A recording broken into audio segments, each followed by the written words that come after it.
বিসমিল্লাহির রহমানির রহিম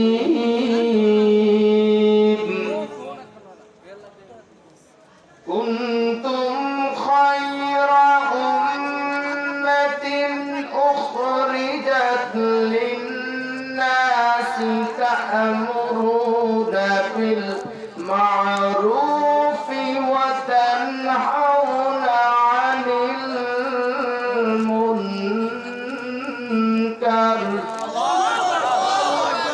আমার আল্লাহ পাক রব্বুল আলামিন বলছে, গভীর মনোযোগ। কুনতুম খায়রা উম্মাতিন, তোমরাই হচ্ছ সর্বশ্রেষ্ঠ উম্মত।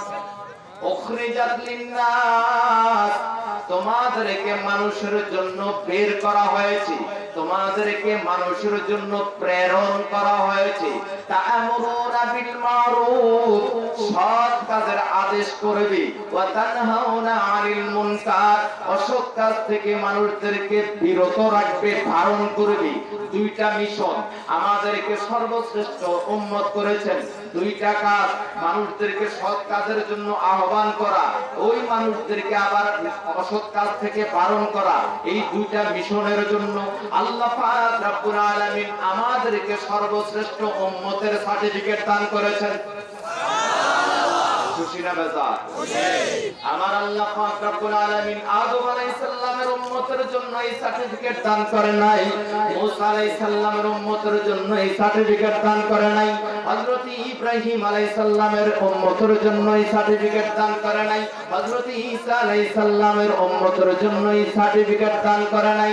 তথা আদম আলাইহিস সালাম থেকে শুরু করে ঈসা রুহুল্লাহ পর্যন্ত 1 লক্ষ মতান্তর 2 লক্ষ নবী ও রাসূলের কোন উম্মতের জন্য কুনতুম খায়রা উম্মাতিন এই সার্টিফিকেট দান করে নাই।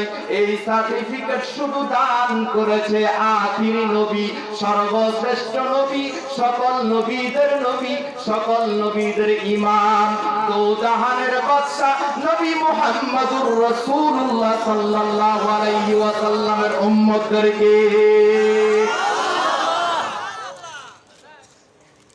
বাবারা আমার, বন্ধুরা আমার, এই দুনিয়া ক্ষণস্থায়ী একটা দুনিয়ার জীবন।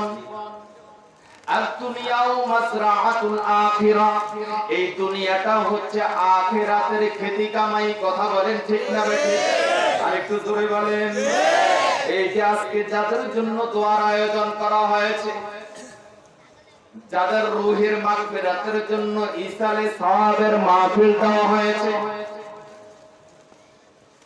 আজকের এই মাহফিল কবরবাসীদের কি উপকারে আসবে, কেমনে উপকারে আসবে, কোন পন্থায় উপকারে আসবে, সেগুলি আমাদের জানা দরকার আছে কি নাই? এই দুনিয়ার মধ্যে আপনার ভাই ভাই থাকবে, তার পিছনে স্বার্থ যদি থাকে, বন্ধু ততক্ষণ পর্যন্ত আপনার বন্ধু থাকবে যদি বন্ধুর জন্য বন্ধুর কোনো স্বার্থ থাকে। কথা বলে না? ছাত্র শিক্ষকের ছাত্র ততক্ষণ পর্যন্ত ছাত্র দাবি করবে যতক্ষণ পর্যন্ত শিক্ষকের কাছে ছাত্রের কোনো স্বার্থ থাকে। কথা বলেন। স্ত্রী স্বামীর কাছে ততক্ষণ পর্যন্ত স্ত্রী থাকবে যতক্ষণ পর্যন্ত স্বামীর কাছে স্বার্থ থাকে। কথা বলে না? স্বামীর টেম্পার শেষ, বিলও শেষ। কথা কয় না? কি শেষ? বিল। মনে কষ্ট নেন না, গভীর মনোযোগ। বাবারা আমার, বন্ধুরা আমার, এক সময় এক একজন ব্যক্তির জন্য জীবন জান কোরবান দিতে চায়, আবার এক এক সময় একজন আরেকজন থেকে দূরে সরে যাইতে চায়। কথা বলেন ঠিক না বেঠিক? যতক্ষণ পর্যন্ত শরীরের মধ্যে, দেহের মধ্যে শক্তি রয়েছে, ক্ষমতা রয়েছে, উপার্জন করার মতো শক্তি আছে, টাকা পয়সা আছে, বন্ধু বান্ধবের অভাব নাই, ভাইয়ের কাছে ভাইয়ের দাম আছে, স্বামীর কাছে স্ত্রীর দাম আছে, স্ত্রীর কাছে স্বামীর দাম আছে, মায়ের কাছে বাবার দাম আছে, বাবার কাছে মায়ের দাম আছে, আত্মীয় স্বজন একজন আরেকজনের কাছে দাম আছে। কিন্তু যখন আপনার এই বডিটা থেকে যদি রুহুটা চলে যায়, একটা পয়সাও কেউ কারো কাছে কোনো দাম মূল্য থাকার কোনো সুযোগ। কথা বলেন ঠিক না বেঠিক? একটা পয়সাও কারো কাছে কোনো মূল্য নাই। এই জানটা যদি দেহ থেকে চলে যায়, বের হয়ে যায়। বাবা বলবে ছেলেকে খাট থেকে নামাও, স্বামী বলবে স্ত্রীকে খাট থেকে নামাও, স্ত্রী বলবে স্বামীকে তাকে খাট থেকে নামাও। খাটের মধ্যে আর রাখার কোনো সুযোগ নাই। কথা বলেন ঠিক না বেঠিক? আরো করে বলেন ঠিক না বেঠিক?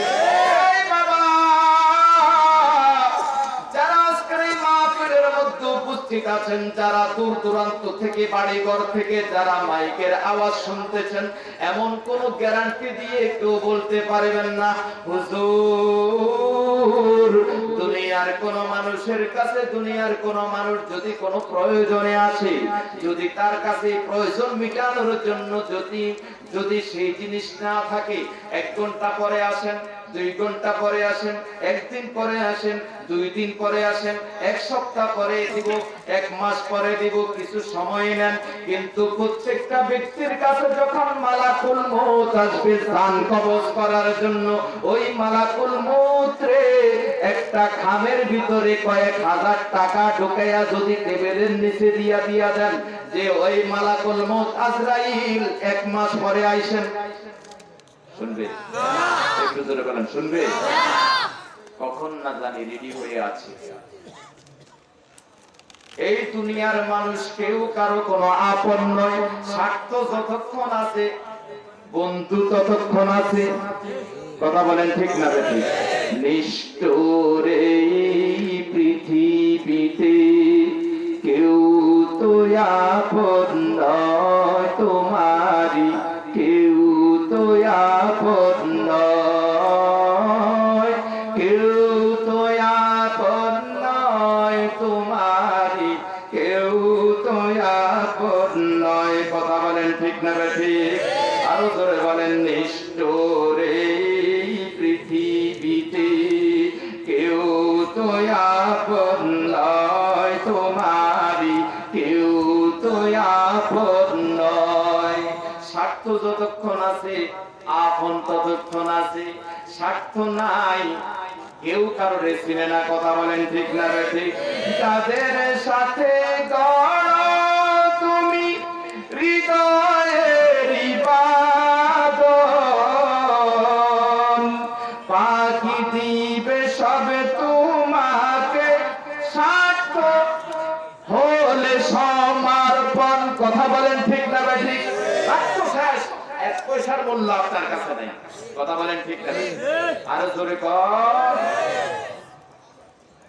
যাদের সাথে করো তুমি হৃদয়ের বাঁধন, ফাঁকি দিবে সব তোমারে স্বার্থ হলে সমর্পণ। ভুল না তাই এই দুনিয়ায় পড়ে চলো নাই, ও ভুল না তাই এই দুনিয়ায় পড়ো চলো নাই। নিষ্ঠুরে পৃথিবীতে কেউ তো আপন নয় তোমারি, কেউ তো আপন নয়। কথা বলেন ঠিক না বেঠিক? বাবারা আমার, বন্ধুরা আমার, আমি কোরআন শরীফ থেকে একটা আয়াতে কারিমা তেলাওয়াত করেছি। গভীর মনোযোগ। আল্লাহ রাব্বুল আলামিন বলছে, যখন কোন ব্যক্তিকে কবরস্থ করা হয়, সেই কবরের মধ্যে যখন মাটি দেয়, মিনহা খলাকনাকুম ওয়া ফিহা নুঈদুকুম ওয়া মিনহা নুখরিজুকুম তারাতান উখরা। বলে কি বলে না? একটু জোরে বলেন, বলে কি বলে না? মিনহা খলাকনাকুম, এই মাটি থেকে তোমাদেরকে সৃষ্টি করেছি আমি আল্লাহ। ওয়া ফিহা নুঈদুকুম, এবং এই মাটির মধ্যে আবারই তোমাদেরকে ফেরত দেওয়া হচ্ছে, আবার ফেরত দিয়া দিতেছি। ওয়া মিনহা নুখরিজুকুম তারাতান উখরা, অতঃপর সেই মাটি থেকে আবার তোমাদেরকে জীবন্ত করা হবে। কথা বলেন ঠিক না বেঠিক? বলেন তো, এই মাটি থেকে যখন জীবন্ত করা হবে, সেটা কি দুনিয়াতে না কবরে? একটু জোরে বলেন, আরো জোরে। এবার বলেন তো দেখি, এই কোরআনের আয়াত দ্বারা আমরা কি বুঝতে পেরেছি? কবরের মধ্যে মানুষ মরা না জিন্দা?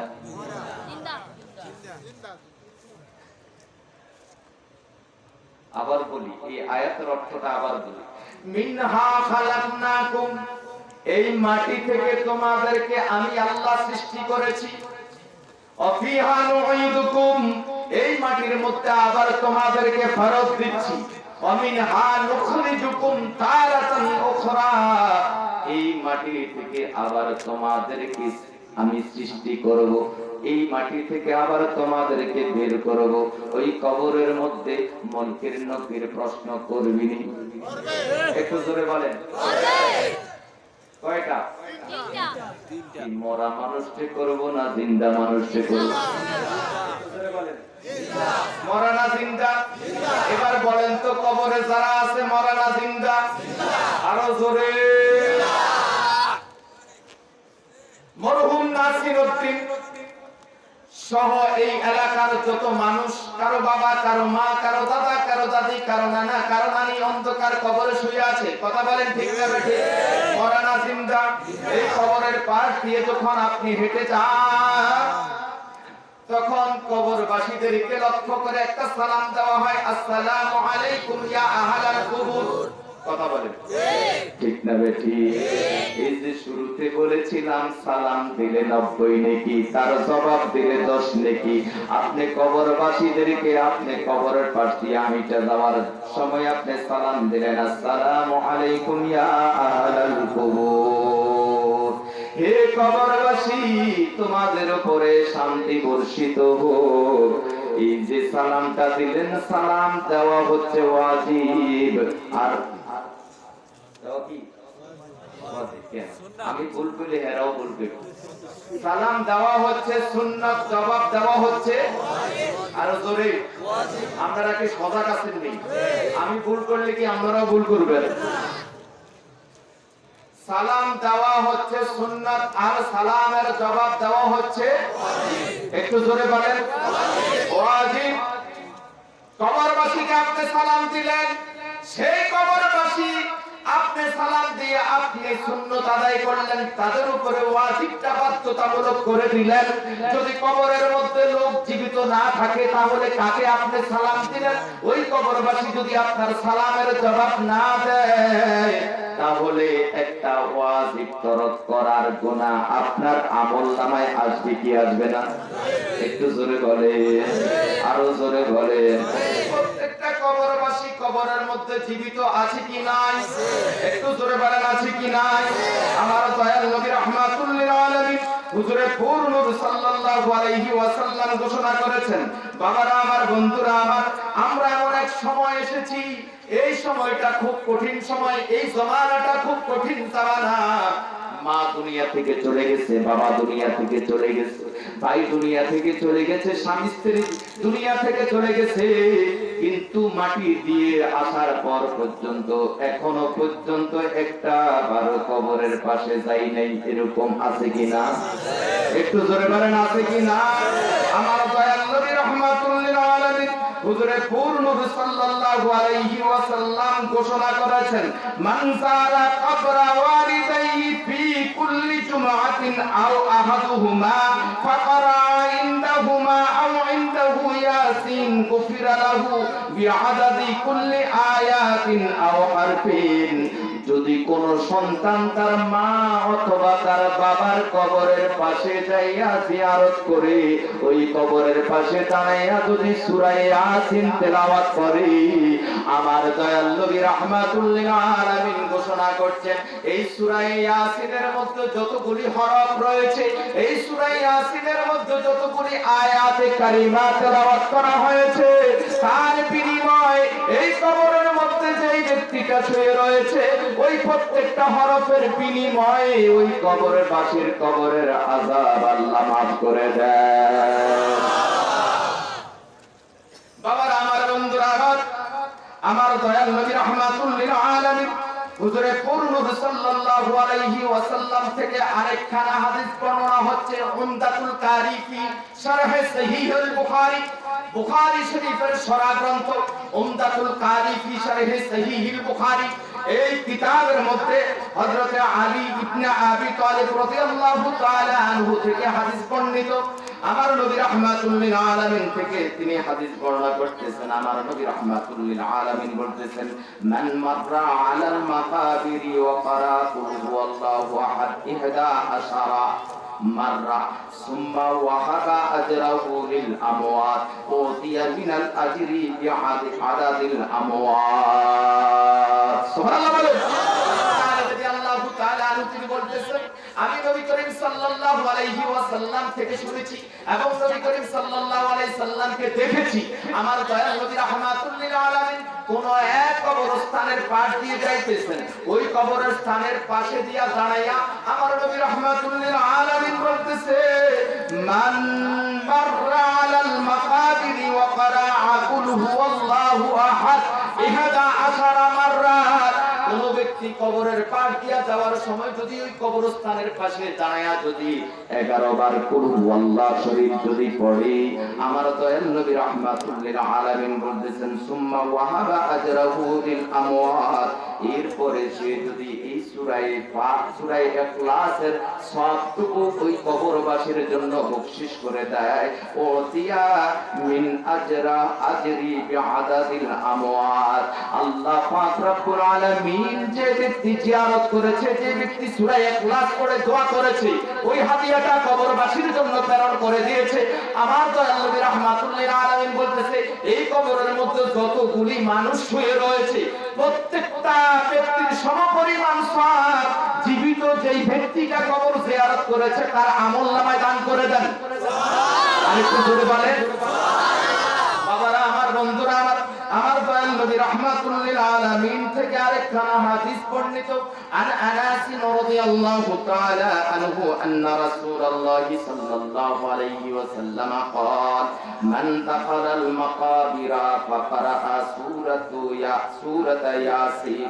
যে ব্যক্তি কবরস্থানে প্রবেশ করলো, এই মরহুম নাসিরউদ্দিনের কবরের পাশে যে ব্যক্তি দাঁড়াইলো, আশেপাশের যে কবরস্থান রয়েছে এই কবরস্থানের মধ্যে যে ব্যক্তি ঢুকলো, ঢোকার পরে দি ফাকারা সূরাত ইয়াসিন খাফফাল্লাহু আনহুম ওয়া কানা লাহু বিআদাদি মিন ফিহা হাসানাত। আমার দয়াল নবী রাহমাতুল লিল আলামিন বলতেছে, কবরবাসীর পাশে দিয়া দাঁড়ায়া ওই কবরস্থানের মধ্যে গিয়ে যদি কোনো ব্যক্তি সূরা ইয়াসিন তেলাওয়াত করে, আমার নবী রাহমাতুল লিল আলামিন হুজুরে নূর সাল্লাল্লাহু আলাইহি ওয়াসাল্লাম ঘোষণা করতেছেন, এই সূরা ইয়াসিন তেলাওয়াত করার কারণে আমার আল্লাহ পাক রব্বুল আলামিন কবরবাসীর আযাবকে হালকা করে দেয়। আরেকটু জোরে বলেন।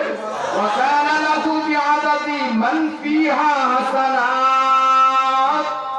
কোরআন শরীফের একটা হরফ পড়লে 10টা নেকি পাওয়া যায়। কয়টা নেকি? 10টা নেকি পাওয়া যায়। এই সূরা ইয়াসিনের মধ্যে যতগুলি হরফ তেলাওয়াত করা হয়, তার বিনিময়ে প্রত্যেকটি হরফ তেলাওয়াতের বিনিময় তেলাওয়াতকারী এবং যাদের জন্য তেলাওয়াত করে রূহের মধ্যে বকশিশ করায়া দিল, ইসারে সওয়াব করে দিল। আল্লাহ পাক রব্বুল আলামিন প্রত্যেকটা হরফের বিনিময় ওই তেলাওয়াতকারী এবং কবরের মধ্যে যারা শুয়ে রয়েছে প্রত্যেকের আমলের মধ্যে আমার আল্লাহ পাক রব্বুল আলামিন সওয়াব দান করে দেন। আরেকটু জোরে বলেন। ইসারে সওয়াব মাহফিল দিয়ে আপনাদের লাভ হয়েছে না ক্ষতি হয়েছে? একটু জোরে বলেন। আফসোস লাগে, আমাদের আফসোস লাগে, বহু দিক থেকে আফসোস লাগে। আমরা কোথায় আছি, কি করতেছি, কি করব, কোন দিশ আমরা পাই না। কথা বলেন ঠিক না ব্যাটি? যার খেয়াল খুশি মতো যেমনি ইচ্ছা তেমনি আমরা ইসলামটাকে ব্যবহার করতে চাই। কথা বলেন ঠিক না ব্যাটি? আমরা অনেকের আমাদের নাম আছে না? কথা বলে না কেন? আমাদের নাম আছে কি নাই? একটু জোরে বলেন। আমরা আমাদের প্রত্যেকের নামের আগে দিয়া মোহাম্মদ ব্যবহার করি কি করি না? এই মোহাম্মদ কে? একটু জোরে বলেন তো। আপনার নাম কি মোহাম্মদ? আপনার নাম মোহাম্মদ নয়। আপনার নাম হয় আব্দুল্লাহ, না হয় আব্দুর রহমান, না শরফুদ্দিন, না হলে আব্দুল করিম, যেটাই হোক না কেন, কিন্তু আপনার নামের পূর্বে দিয়ে মোহাম্মদ লেখা আছে কি নেই? একটু জোরে বলেন। এই মোহাম্মদ কে? আমাদের নবীর নাম। কথা বলেন ঠিক না বেঠিক? দুনিয়ার মানুষ প্রত্যেকটা নামের সাথে নবীজির নাম লাগাইতে পারে, ব্যবহার করতে পারে। বহু জায়গায় আছে আমার নবী রাহমাতুল লিল আলামিনের নাম ব্যবহার করতে গেলে অনেকের একটু খারাপ লাগে, কথা কয় না? আমাদের নবীর নাম ব্যবহার করতে গেলে অনেকের খারাপ লাগে, কিন্তু ওই ব্যক্তিটার নামের সাথে মুহাম্মদ লেখা আছে, কথা বলেন না কেন? বাবারা আমার, বন্ধুরা আমার, বুঝার জন্য বলছি। আমাদের এই বাংলাদেশ, প্রত্যেকটা বাংলাদেশের ব্যক্তিদের নাগরিক অধিকার আছে। এই বাংলাদেশের মধ্যে বহু রাজনৈতিক দল আছে কি নাই? একটু জোরে বলেন, আছে কি নাই? বিশেষ করে বড় বড় কয়েকটা পার্টির নাম আছে। একটা হচ্ছে আওয়ামী লীগ, একটা হচ্ছে বিএনপি, আর একটা হচ্ছে জাতীয় পার্টি। এই বাংলাদেশের নাগরিক হিসাবে আপনার নাগরিক অধিকার আছে। কেউ আওয়ামী লীগ করবে, কেউ বিএনপি করবে, কেউ জাতীয় পার্টি করবে, কথা বলেন ঠিক না বেঠিক? মনে করেন কেউ জাতীয় পার্টি, কেউ জাতীয় পার্টির সমর্থন করে, কিন্তু প্রেসিডেন্ট হোসেন মোহাম্মদ এরশাদকে মানে না, বেগম রশিদ এরশাদকে তিনি মানে না। এবার বলেন তো দেখি, কোন পাগলে এই ব্যক্তিটা যদি দাবি করে আমি জাতীয় পার্টি করি, কিন্তু মরহুম হোসেন মোহাম্মদ এরশাদকে সে মানে না, বেগম রশিদ এরশাদকে সে মানে না, সে জাতীয় পার্টি দাবি করলে জাতীয় পার্টি হইবনি? কথা কয় না? হবেনি। প্রেসিডেন্ট এরশাদকে মানতে হবে, কথা বলেন ঠিক না বেঠিক? কারণ এই জাতীয় পার্টির যিনি প্রতিষ্ঠাতা প্রেসিডেন্ট হোসেন মোহাম্মদ এরশাদ, তাকে মানতে হবে।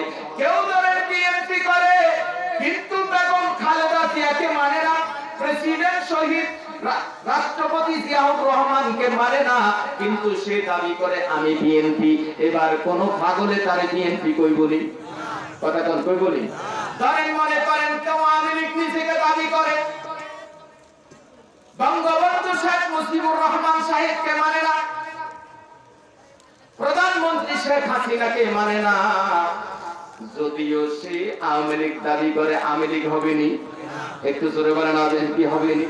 আরে বাবা, কথাটা এই জন্য এনেছি, আমরা তো নবীর উম্মত, কথা বলেন। কার উম্মত? আপনি কার উম্মত? আপনি আওয়ামী লীগ হইতে পারেন, আপনার দলের লিডার আছে, আপনি বিএনপি হইতে পারেন, আপনার দলের লিডার আছে, আপনি জাতীয় পার্টি হইতে পারেন, আপনার দলের লিডার আছে, লিডারকে মানলে আপনি জাতীয় পার্টি, লিডারকে মানলে আপনি বিএনপি, লিডারকে মানলে আপনি আওয়ামী লীগ, কিন্তু আপনি যে নবীর উম্মত, যদি আপনি নবীকে না মানেন তাহলে নবীর উম্মত হওয়ার কোনো সুযোগ নাই, কথা বলেন ঠিক না বেঠিক? বাবার আমার, বন্ধুরা আমার, এই জন্য বলছি আমার দয়াল নবী রাহমাতুল লিল আলামিনের যেই কথা, যেই কাজ, সেগুলি হচ্ছে উম্মতের জন্য আমল, কথা বলেন ঠিক না বেঠিক? আপনি সুন্নি হন, আপনি নবীর প্রেমিক দাবি করেন, আপনি নবীর উম্মত দাবি করেন, আবার বলেন মুখের মধ্যে দাঁড়িয়ে আসেনি, মাথার মধ্যে পাগড়ি টুপি আসেনি, 5 ওয়াক্ত নামাজ আসেনি, আপনার 5 ওয়াক্ত নামাজ আছে, মাথার মধ্যে পাগড়ি টুপি আছে, আপনার সুন্নত মেসওয়াক রয়েছে, মুখের মধ্যে দাঁড়িয়ে রয়েছে, কিন্তু সেই নবীকে যদি আপনি সহ্য করতে না পারেন, আজকের এই মাহফিলের মধ্যে প্রধান বক্তা আছে, এই মাহফিলের মধ্যে বিশেষ বক্তা আছে, এই মাহফিলের পরিচালকের নাম আছে, মাহফিল পরিচালনা করবে কি, তার নাম আছে, প্রধান বক্তাকে তার নাম আছে, বিশেষ বক্তাকে তার নাম আছে, কার উদ্দেশ্যে মাহফিলটা করতেছেন সেও আছে, এই জায়গার মধ্যে আল্লাহু আকবার আছে। ভাই নারায়ে তাকবীরটা লাগাইলে আরো একটু সুন্দর হইতো, কিন্তু নারায়ে তাকবীরটা আসে নাই, হয়তো ফিনতে ভুল হইছে, হয়তো ফিনতে ভুল হইছে, কথা বলেন ঠিক না বেঠিক? নারায়ে তাকবীর আল্লাহু আকবার, শুধু আল্লাহু আকবার আইছে, হেতারাই ভুল করছে, কথা কয় না ঠিক না বেঠিক? এই নারায়ে রিসালাত, ইয়া রাসূলুল্লাহ অথবা মুহাম্মাদুর রাসূলুল্লাহ, আপনার বিবেকটাকে একটু সাড়া দেন। লা ইলাহা ইল্লাল্লাহ, এটার স্লোগান হচ্ছে নারায়ে তাকবীর আল্লাহু আকবার। এই কালিমার শেষ অংশ মুহাম্মাদুর রাসূলুল্লাহ, নারায়ে রিসালাত ইয়া রাসূলুল্লাহ অথবা মুহাম্মাদুর রাসূলুল্লাহ। সুবহানাল্লাহ বলেন। লা ইলাহা ইল্লাল্লাহ বলল, কিয়ামত পর্যন্ত সে মুসলমান হতে পারে না। কথা বলেন ঠিক না ঠিক? যতক্ষণ পর্যন্ত মুহাম্মদুর রাসূলুল্লাহ না বলবে ততক্ষণ পর্যন্ত সে ঈমানদার হতে পারে না। লা ইলাহা ইল্লাল্লাহ এটা হচ্ছে তাওহীদের স্লোগান, আর মুহাম্মদুর রাসূলুল্লাহ হচ্ছে ঈমানদারের স্লোগান। আরেকটু জোরে বলে, লা ইলাহা ইল্লাল্লাহ এটা তাওহীদের স্লোগান, মুহাম্মদুর রাসূলুল্লাহ হচ্ছে ঈমানদারের স্লোগান। লা ইলাহা ইল্লাল্লাহ কিয়ামত পর্যন্ত বলবেন, আপনি ঈমানদার হতে পারবেন না যতক্ষণ পর্যন্ত মুহাম্মদুর রাসূলুল্লাহ না বলবে। কথা বলেন ঠিক না ঠিক? বুঝা ভুল না বলা ভুল না আমল করা ভুল, এটা আমরা অনেক সময় বুঝতে পারি।